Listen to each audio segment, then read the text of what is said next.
உங்கள் தேடலை எளிமையாக்கி வாழ்வை அழகாக்கும் நித்ரா மேட்ரிமோனி. திருமணம் செய்ய உடனே பதிவு செய்யுங்கள். அமெரிக்கா கடுமையான விளைவுகளை சந்திக்கும் என ஈரான் எச்சரித்திருந்த நிலையில் நேற்று இரவு கத்தாரில் உள்ள அமெரிக்காவின் விமான தளத்தில் ஏவுகணை தாக்குதல் நடத்தியது. இந்நிலையில் மத்திய கிழக்கில் வேறெந்த பகுதிகளில் அமெரிக்காவின் ராணுவ தளங்கள் அமைந்துள்ளன என்பதை விரிவாக பார்க்கலாம்.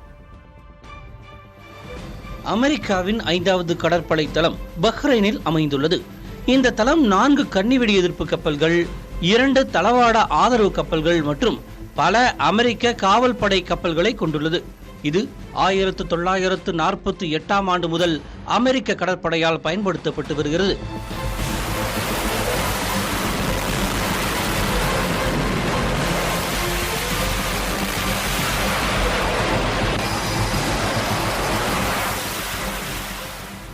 கத்தாரில் உள்ள அல் உதைத் விமானத்தளம் மத்திய கிழக்கில் மிகப்பெரிய அமெரிக்க ராணுவ தளமாகும்.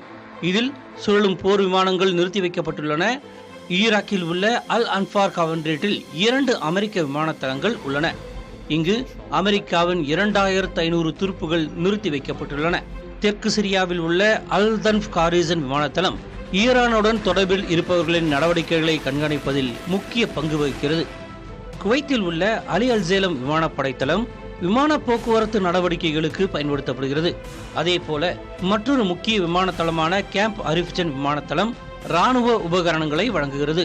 மேலும் ஐக்கிய அரபு எமிரேட்ஸில் உள்ள அல் தஃப்ரா விமானப்படை தளம் F-22 ராஃப்டார் போர் விமானங்கள், ட்ரோன்கள் மற்றும் கண்காணிப்பு விமானங்களை இயக்குகிறது.